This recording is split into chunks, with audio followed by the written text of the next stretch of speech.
6:30. Heading out for an easy 5-mile recovery run. Didn't sleep much last night, not sure why, but I was up by about 3:30. Finally got out of bed at 4:30. Maybe I'll get a nap in today. Okay, got my timer set. Walking for 10 minutes again. Warm up. Well, it's 56, I think, this morning, and there we had a little rain in my house. But it feels chilly, but I still hope it's chillier than this on race day. I think about 40 would be amazing. Even 39 or 38. It'd be freezing at the start line, but it would be great for a few miles in and all the way through. I did stop by Love to Run yesterday and got me some new racing shoes. I'm trying them out today. They're Sauconys. I haven't never worn Sauconys. These are super light and super bouncy. Like, I have never had such cushy shoes.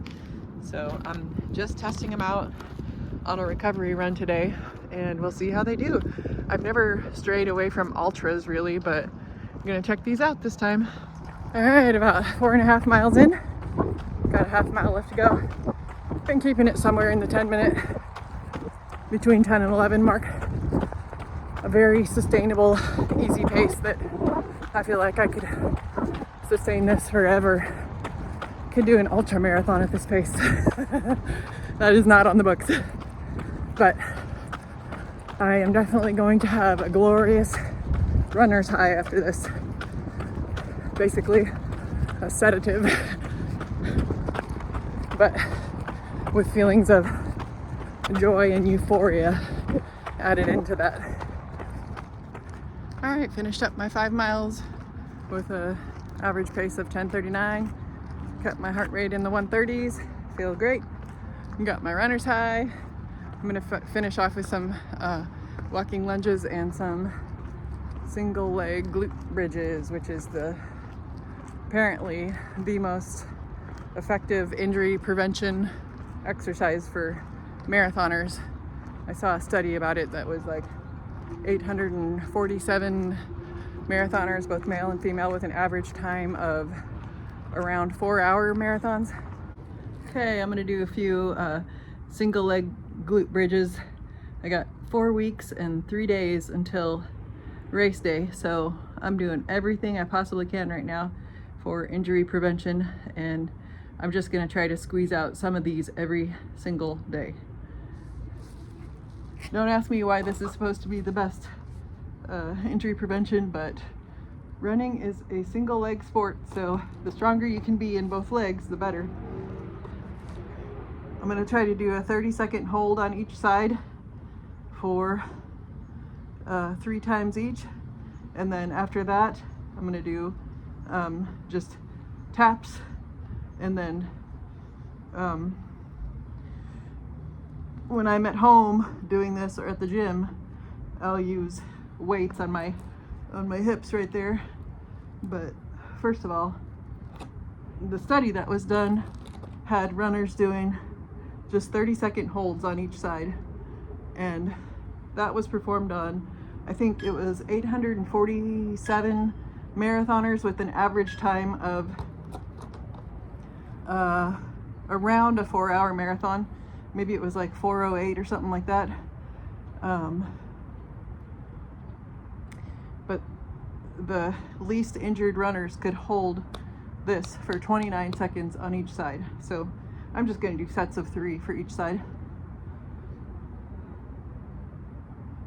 As much as you want a marathon to be a team sport, it always ends up to be solo.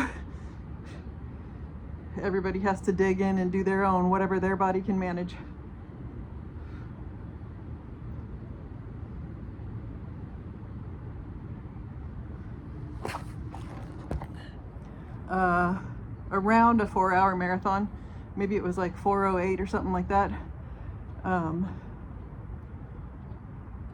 But the least injured runners could hold this for 29 seconds on each side. So I'm just going to do sets of 3 for each side.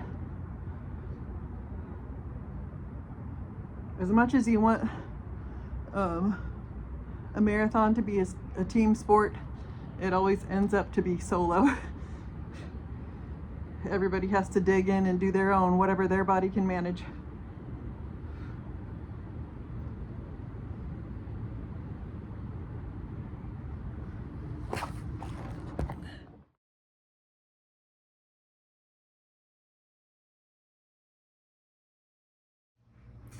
So I did end up inputting a bunch of info into ChatGPT just to see where it would sharpen me up. And basically with the training plan, it was pretty much the same as what we're already doing, just kind of like stick to the plan. So that's good. It did give me a sample 7-day nutrition plan that I can show you right here.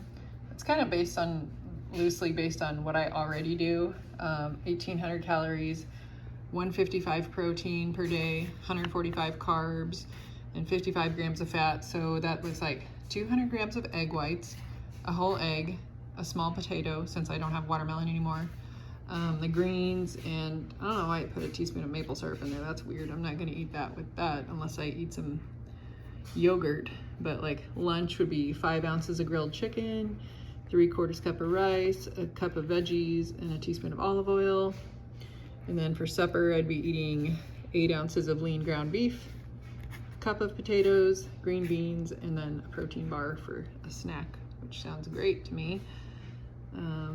Again, I always have pretty much the same brekkie. Ooh, rice, yum. I could put some of that fermented Korean paste in there. Oh, that'd be amazing.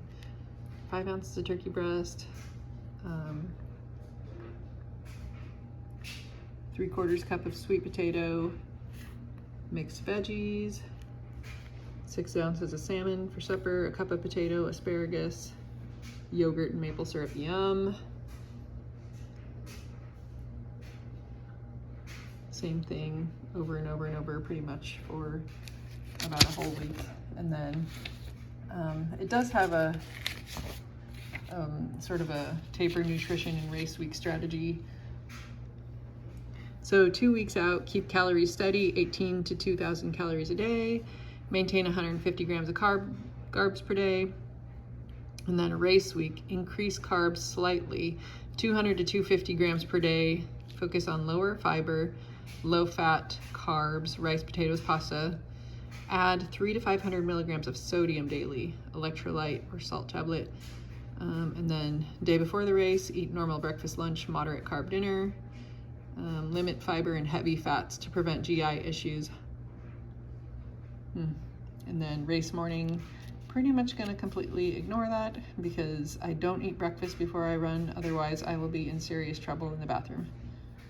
Okay, crossing run number 77 off the calendar.